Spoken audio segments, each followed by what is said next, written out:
The Angelic Revelations, Chapter 1. South Dakota. The lip of truth shall be established forever, but a lying tongue is but for a moment. Proverbs 12:19. Michael crawled slowly, and with each slight movement, his thighs ached more. He and his father Richard had been slowly inching toward a large, white-tailed buck, easily 175 inches, which had bedded down over 500 yards from the original spotted position. Michael's dad was surprised and thrilled when Michael had initially spotted it. They had begun the slow crawl around 9 a.m., and it was nearing noon, and the sun was bearing down an unbelievable amount of heat. Michael had never been hunting with his father, and was surprised when his father had extended the invitation to him. He figured it must have been a post-birthday present, perhaps a way for his father to make up for not remembering his son's 18th birthday. In any event, Michael was excited to be on the hunt with his father. Hell, being able to spend any time with his father was a rare treat, as his father was usually traveling or out with his crew of friends. Michael's father had taught him well on how to use the bow and also the proper techniques for hunting, and yet he had never taken his son to actually hunt. The prep work and the crawl was something different that Michael wasn't used to. His father had been training him physically with self-defense, knife fighting, shooting with a gun as well as a bow, and living off the land since Michael was 5. His father was a retired Marines Corps Special Operations Command, MARSOC soldier who was heavy-handed in his training of Michael. As sweat dripped down Michael's face into his eyes, he dared not reach up to wipe it, for fear of making too much noise. The crawl itself seemed to make too much rustling noise to Michael's ears. Thankfully, the hunt was on a windy day, which was good on the one hand since it masked their scent as well as the noise they made as they slowly inched closer to the buck. Unfortunately, on the other hand, the wind that assailed him made shooting much more difficult, which meant they needed to be closer, which also meant they'd have to spend more time on the crawl. Michael glanced at his father and saw the intense concentration and focus on his face. He was in a zone, in all business. Michael's stomach growled slightly and he realized he was hungry. He knew it'd be a few more hours until they'd eat, and he was angry at himself for not eating more at breakfast. He was too excited and nervous. He wanted to impress his father, and eating was the last thing on his mind. He pushed the thought away and again followed his father's lead and pushed closer. His right hand gripped his bare archery Legion bow, and his knuckles were white from the force of his grip. Each movement was slow and accurate, as well as painful for him. His muscles screamed for him to position himself in a more natural, comfortable position, and he fought against it with all his might. He knew if he made any sudden moves, he'd give up their position and the buck would bolt. It wasn't the thought of losing a buck that scared him. It was the fear of what his father would say if they lost it. He would have that look, the look of disgust at the failure of son who never measured up. Michael searched his memory for a single proud moment of his father, and nothing came back. His father had never once told him he was proud of him, never once put his hand on Michael in a warm, caring manner. Michael's mother had told him that his father was a difficult man. It was hard for him to show affection, and yet Michael had seen his father embrace and shower her with affection and love, and for some reason, he never gave any of that to Michael. 30 more minutes had passed, and a Charlie horse had developed in Michael's left thigh, and the pain was so intense that he slowed his crawl and took a slow, deep breath to try and focus through it. With his left hand, he slowly reached down and tried to massage the knot out, and as he did, he noticed his father stopped and stared at him with an incredulous look of disgust. Michael looked from his father to his thigh and hoped his father would understand what was happening. Slowly, his father shook his head and turned and continued on. Michael felt like a complete failure and laid there for a few minutes more, worked his thighs slowly. He kept his breathing light, and after a little while, the pain faded. He searched ahead and couldn't see his father. He decided he would wait it out, and after his dad had won the prized buck, he would help prepare it and bring it back to camp. He looked up at the sky and the clouds drifted silently, and he saw different shapes which reminded him of animals or various objects. His attention was caught by a slight noise. He looked quickly at the buck, expecting to see his father rise and take the shot, but instead he saw the buck up and alert, staring in their general direction. He didn't know what had startled the buck and knew it couldn't have been his father, and it wasn't him. He had no time to speculate, as it was apparent the buck was going to bolt. He gauged the distance and figured he had to be about 100 yards away from the buck. He knew it was too far a shot to try, but something inside him told him, "You could do it." Michael stood, knocked, pulled the draw, and instinctively let the arrow fly. Everything was in slow motion. As he stood, he could see his father staring back at him roughly 40 yards ahead of him. The arrow flew and seemed to move faster than any shot he had ever done before. The buck bolted, and initially Michael thought he had veered too far to the right, and as the buck ran, he noticed it ran directly into the flight path of his arrow. The arrow hit the buck perfectly and it dropped almost instantly. Michael wasn't surprised at all. It was as if he knew the arrow would hit the target. He ran forward and passed his father, who quickly got up and chased after him. Michael got to the buck and saw it was dead, and its blank eyes stared up at him, and he felt sad by the look. His father stood next to him, kneeled down, and examined the arrow. "I got him, Dad." Richard shook his head. "Bullshit, you did. That was a dog shit shot. You don't deserve to call this an honest kill. What the hell were you thinking?" "It was gonna bolt. I had to make the shot." Richard shook his head. "So you took a blind shot?" "No, it wasn't blind. I knew it hit the target." Richard looked back, shook his head. It didn't make any sense. He examined the arrow and saw it had hit how it was supposed to. That wasn't what bothered them. It was how deep the arrow was. It was almost up to the notch. It was deep in the buck. There was no way the arrow could have impacted the deer from the range it was shot. He shook his head and glared back at his son. "Bullshit. There's no way you could have purposely made that shot." "Because you couldn't? So since you couldn't have made that shot, there's no way your idiot son could have made it." "Watch your tone, son. I didn't say that." "You didn't have to, Dad. It's all over your face. Nothing I ever do is good enough for you. Why the hell did you ask me to go hunting with you in the first place?" Richard was at a loss for words. Truth be told, he didn't know why he had felt such a strong impulse to take his son hunting. He had never wanted to, because even though his son was exceptional in many ways, he lacked the drive and ambition that his father had lived by his entire life. His wife had asked him, and he had refused, explaining the hunt was very expensive. And even though he had trained his son to be deadly with various weapons, he had never once asked to go hunting. He just assumed the boy had no interest. "Doesn't matter. Let's prep the buck and bring it back to camp. Next time, try not to give our position away." "It wasn't me, Dad." Richard scanned the area and saw nothing. He had heard the same sound which Michael had and had assumed it was his son. It was distinct, definitely man-made. Even with the strong wind, he knew there was no way it was natural. "Whatever. Do your job now. Gut it so we can bring it back." Michael pulled his blade free and handed the bow to his father, kneeled and slid the blade down along the stomach of the large deer. The blade was sharp and slid easy through the skin. Blood ran freely and it was warm. He reached in, pulled the stomach and lungs as well as the other organs out, made sure to clean the cavity. As he did, an old man watched from a nearby tree line. He smiled to himself as he watched Michael. He had seen the whole episode and noted the distance and wrote on a leather journal, which was old and worn. He nodded slowly and wrote notes in an odd script, and when he was done, he turned and walked away. Neither Michael nor Richard noticed him as he did. Chapter 2. San Francisco. Rescue the weak and needy. Deliver them from the hand of the wicked. Psalm 82:4. Gabriella glanced at herself in a reflective glass window at the cafe in front of her. She noticed her hair was wilder than usual and dismissed it as part of the occupational hazard of being a professional bike carrier. The wind was fierce and she loved it. She rode hard and she viewed the wind as an ally. Her black-red chrome Berlin messenger bag hung heavy on her slim form as she moved with poise and purpose as she nimbly negotiated with the large group of people exiting the cafe. It was lunchtime, or crunch time as she called it, and the 9-to-5ers were hungry and out in full force. The large crowds downtown made her job more difficult than it already was, and she was on a tight deadline.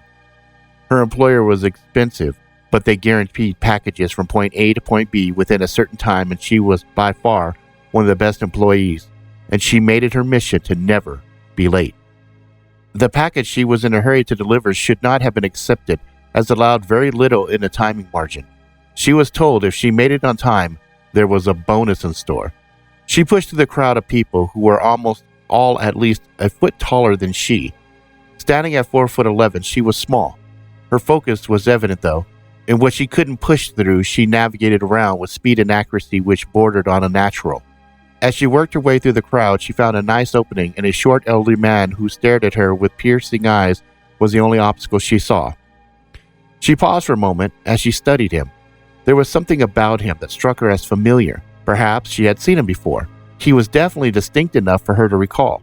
To say he looked retro would be an understatement, as he wore weathered tan sandals which looked as if they had seen thousands of miles of pavement, and matching robes which looked warm and comfortable. Gabriella wondered if he was a monk of some sort. Every so often she would see Shaolin monks walking about near Golden Gate Park in the bright orange robes. She glanced at her watch and realized she only had 3 minutes remaining before the delivery would be declared late. She scanned the cafe, saw the man she was looking for, standing by a large glass window on the far right of the building. She made eye contact with him as she walked towards him with a smile, and he motioned for her. Another delivery down and the bonus would be welcome. Living in San Francisco wasn't cheap, and her roommates had already stressed the importance of her not being late with her portion of the rent. When she was a couple of steps away from the man, she had a deep chill which shot both up and down her spine, shooting from the small of her back to the nape of her neck and back down her legs. Wild tingling exploded in the back of her eyes, and the world slowed around her. She didn't know how she knew, but she knew the man's life was in danger. Instinctively, she dove towards him and tackled him. He was easily twice her size, but somehow he seemed light to her. She impacted with him with the force of a professional linebacker, and she felt his ribs crack as she did. None of that startled her. The area behind her exploded in a hailstorm of glass, shards, and noise. The car crashed into the cafe and would have certainly killed the man. He groaned in pain as he picked himself up. He stared at the car, which was halfway in the cafe. A terrified and shocked elderly woman stared from the driver's seat. "You saved my life. How did you do that?" was all he could say to Gabriella. She ignored him as she searched for his package and clipboard. "Here you go, delivered on time." He looked at the package, which had somehow not been damaged at all, and the pen she presented him with. Moving as if he were on autopilot, he accepted the package and signed her clipboard. She waited a moment, gently took the pen from him with a wink. Gabriella quickly exited the cafe through the new hole in the window and nimbly jumped on her Cannondale Quick 3 bike and rode off quickly. She had 3 more deliveries to make before heading back to the hub. The elderly man in robes had witnessed the entire event and smiled to himself. He jotted some notes in his journal, and when he was done, closed it, satisfied. Chapter 3, New Orleans. Persecuted, but not forsaken. Cast down, but not destroyed. 2 Corinthians 4:9. Roderick's muscles ached, and glancing at the clock on a fading facade in the fishery told him it was 3 a.m. He had been working non-stop for nearly 3 hours, and even after 2 years working the same detail, his hands would still ache from the repetition of knife work. A foot away was a large basin filled with ice and fish he had already prepared. His area always had the larger of the fish, cobia, red snapper, and tarpon waiting for him when he started. It was no surprise to him why, as he stood nearly 7 feet tall and weighed over 300 pounds. The doctors told his mother he was still growing, which wouldn't have been a bad thing if he were still in school, as he would have undoubtedly been hounded by recruiters as he had been all through middle school until he had dropped out to find work. The air was filled with a heavy smell of fresh fish and the low hum of artificial light and fans blowing. He was one of 3 people who worked the graveyard shift, and during the late hours, the other 2 employees were off drinking and playing cards. They always invited him, but knew what his answer would be, and so on the main floor, he was the only one actually working. His speed and skill and determination served him well, as he had brokered a deal with the owner for the amount of fish he prepared as opposed to an hourly rate. Some nights he had worked an hour or 2, and some before. He knew he was almost done, as he could see the bottom of his basin, and smiled. He was relieved and looked forward to going home and checking on his mother. Holding down 2 jobs was difficult, but his mother needed medicine, and the bills needed to be paid. Roderick tossed the last cobia into the fishery, and even though it weighed close to 60 pounds, it seemed effortless to the large man. He put the huge basin in a nearby cart and pushed it to the freezer area where it would wait for the others to do the next phase. He was done and happy. He walked to the locker room and washed his gloves off in a nearby sink and put his gear away. He washed his hands and his arms, and after a good scrub, started to whistle. "You done?" asked a low voice. He turned and nodded as he saw James. James was an older man with a slight build and patches of gray in his beard and hair. "Yes, sir." "Rod, you don't have to always say sir to me. I ain't your boss." "I know. Just how my mama raised me is all." James nodded. He liked Roderick. He was a good kid who always did things by the numbers, and even though James and Ricky would party, Roderick never snitched him out or asked anything in return for his silence. He was just content doing his job, and he was good at it. "You know what, kid?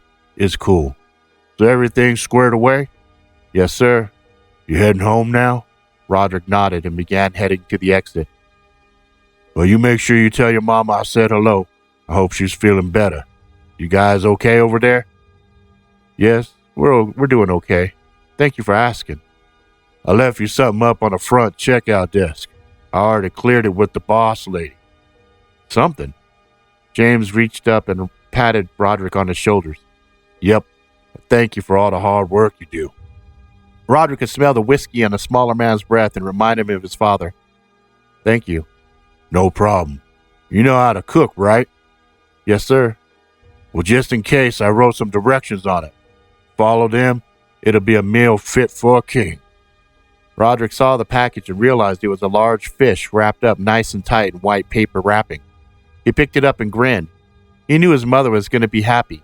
He figured he'd get home, take a quick nap, get up in the morning, fix her a nice breakfast of fish and eggs before he had to leave for his day job. He hoped there would be the ingredients he needed at home. As he exited the factory, he heard the buzzing chime and the door close behind him. He heard James call out to Ricky and he knew they would start partying in full force, knowing he was gone. He never understood why they felt it necessary to wait for him to leave before they did whatever it is that they did. He didn't care as long as it didn't affect what he needed to do.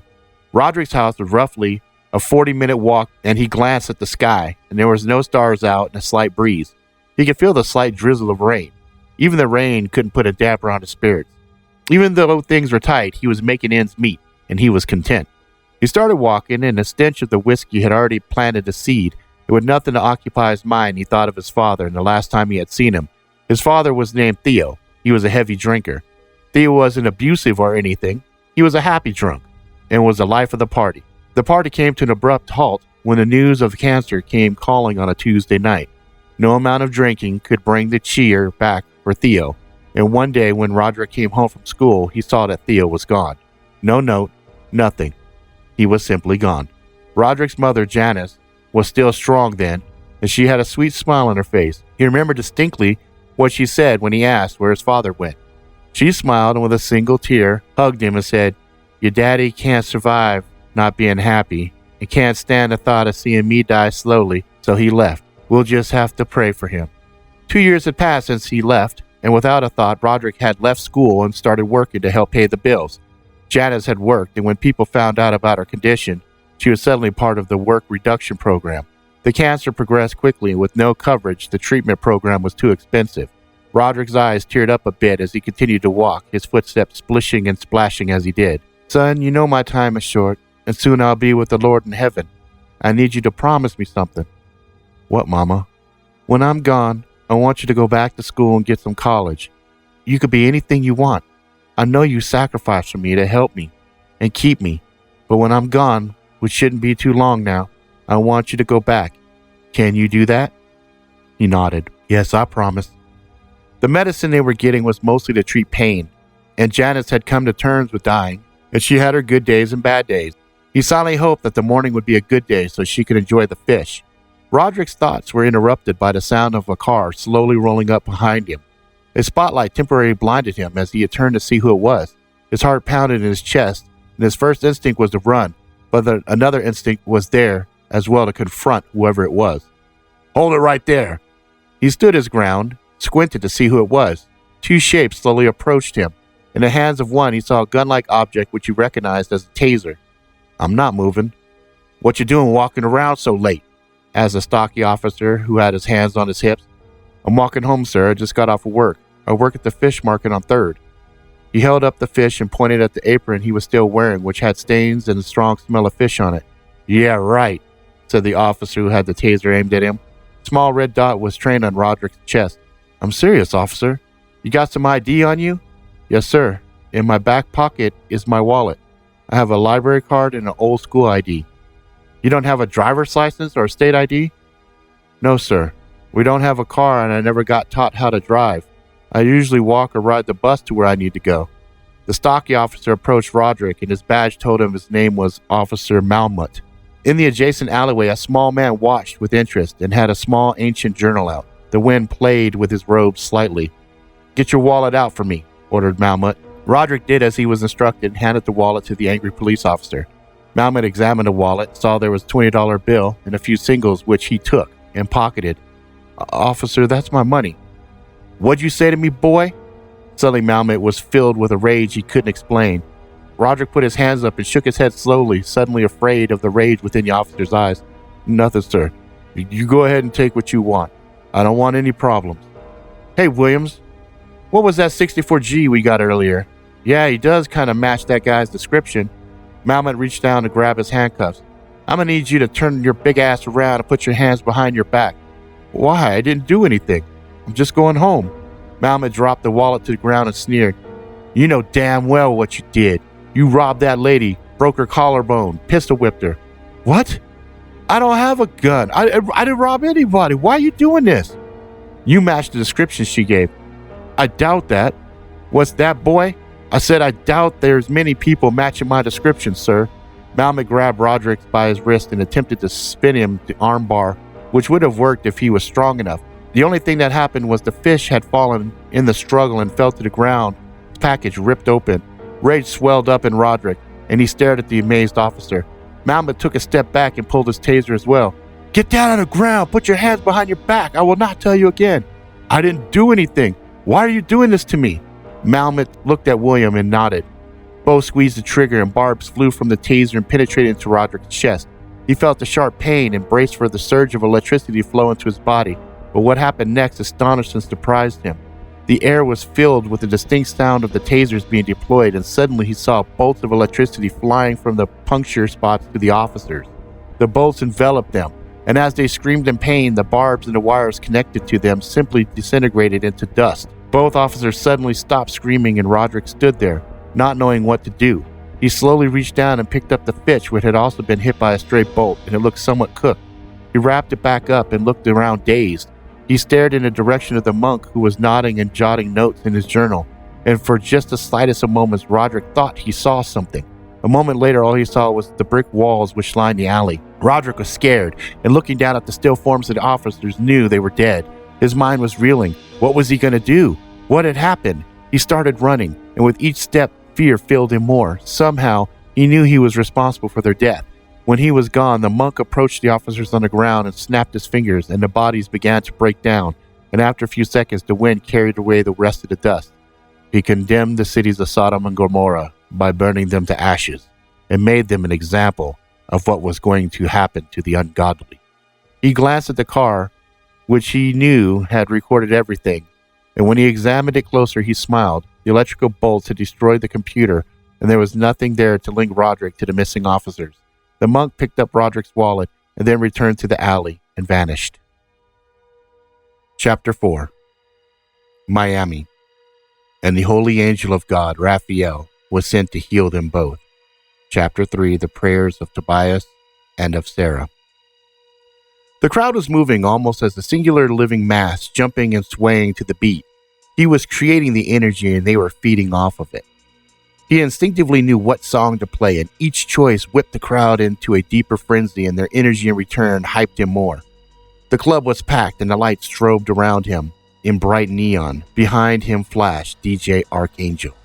One member of the crowd stood up, as he wasn't dancing or moving at all. He was just watching the DJ on stage. "You guys having a good time?" The crowd exploded ecstatic agreement. "Good, because we're just getting started." The DJ was named Raphael, but he made all of his friends refer to him as Raffy. Raphael was a slim man with a slight Asian features and dark hair, with a faint mustache and beard coming in patches. He wore sunglasses with yellow lenses which helped him see the laptop screens.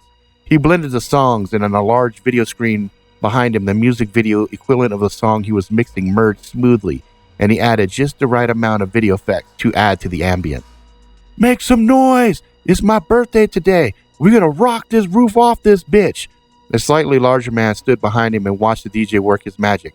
His name was Dominic, and he was Raffy's best friend, and it was Dominic's father who owned the club that they were DJing in.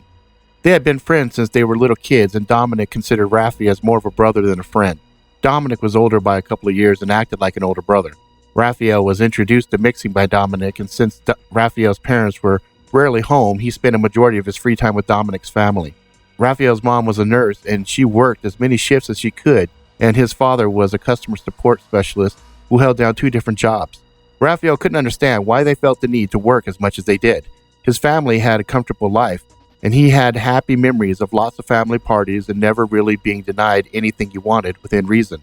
Since his parents worked so much, he grew up lonely and wondered why his family was so small in contrast to Dominic's family, where he had 3 brothers and 2 sisters. Raphael was the only child, so when he hung out with Dominic, it was like a second family to him. Dominic leaned close to Raphael and yelled, "You're killing it, Raffy!" Raphael smiled and nodded. He was having a grand time, and there was nothing else in the world could have been doing which would make him as happy as he was, lit up in strobe lights with the music all around him. "Yo, man, I'm heading down to the floor to meet up with my girl. You got this, right?" Raphael nodded and waved his friend towards the floor. The monk made his way towards the front of the booth and positioned himself so he could see the crowd as well as the DJ stage. Dominic found his girlfriend, a beautiful Cuban girl named China, waiting for him, and they embraced and started dancing in rhythm with the crowd. And as each new track were mixed in, they would point up at Raphael cheering. Raphael had done hundreds of shows, and he was in his zone, and everything felt effortless. The monk turned his attention to the front of the club, where 3 men had walked in. They approached the bar, where the bartender made eye contact and motioned towards the front of the DJ booth. The men scanned, and when they saw Dominic, they nodded. The bartender went to the far end of the bar, escaped to the room behind it. The monk watched as the men made their way towards Dominic. He saw they had Tech 9 submachine guns. Dominic suddenly had a cold chill touch him, and he spun around instinctively and saw the 3 men. He noted they were Cuban, and he tried to push his girlfriend out of the crowd, but it wasn't fast enough. The room exploded in gunfire, and for the briefest of moments, everyone was confused. The explosions were loud and alien, clashing with the beat, and when the realization sunk in, the crowd again moved almost as a singular beast, but this time they moved away from the stage, and Raphael looked down and saw his best friend being torn apart by bullets. They fell. Almost in slow motion, he realized his hands were still on the turntables. He pressed a button and the music stopped, and a different sound was prevalent, and it struck chords within him. It was the sounds of screams and terrified wails of anguish. Dominic and China were laying on the dance floor where the blood was flowing and spreading so quickly that the scene seemed surreal to Raphael. One of the gunmen looked up at Raphael and motioned to the others, who simply smiled and shook their head. They fled out the club after the stragglers, and moments later the club, which had a couple of hundred people, was empty. Raphael ran down to his friends, and he felt tears streaming down his face. "Dominic!" The monk was close to them. He was only 4 feet away, and Raphael passed right in front of him, and he fell to the ground and snatched his friends up in his arms. Dominic stared at him and struggling to breathe. "Rafi, what happened to Sheena?" Raphael could see she was still breathing, but the bullets had riddled her body, and somehow he knew they would be dead soon. He laid Dominic down and rolled Sheena on her back and sat between the 2 of them and placed his hands on each of their chests. And as he did, their breathing increased in strength, and Raphael felt the strong current. Suddenly, he felt his flesh being torn apart as if the bullets had hit him instead of his friend. Dominic couldn't say a word. He simply stared in amazement as he saw Raphael begin to bleed and the wounds on Sheena heal. He could feel his wounds healing as well. In the distance, sirens could be faintly heard. Raphael screamed, and the faint sound of metal hitting the dance floor suddenly sounded ominously loud, as if each bullet was a massive bass note. Sheena gasped and sat up and stared at Raphael. Dominic sat up as well and examined himself, saw all the wounds had healed.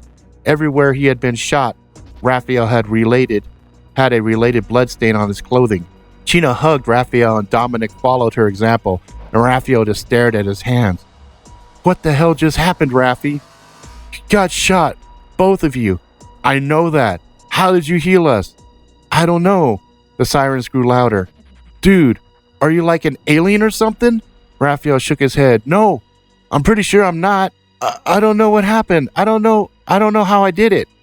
"We better get out here now. Cops are coming. I don't even want to know what they do to us." Raphael nodded, and the 3 stood and ran to the rear of the exit of the club. The monk walked towards the bar where the bartender had watched from the back room in astonishment, and he was reaching for a cell phone which was nearby. Before the man could even begin dialing, he heard a sound which reminded him of strong gale force winds and the sound of multiple impacts hitting meat. In confusion, he couldn't understand why it was suddenly hard to breathe. He looked down and saw bullet holes all over his chest. The bartender fell to the floor, and blood pooled out of him slowly. With a flick of his hand, the blood on the floor where Dominic and Sheena had bled out turned to dust and vanished. The monk wrote notes in the journal and smiled. Closing the book, the monk shut his eyes and softly said, "My Lord Father, I have found the 4 and will now join them to their task."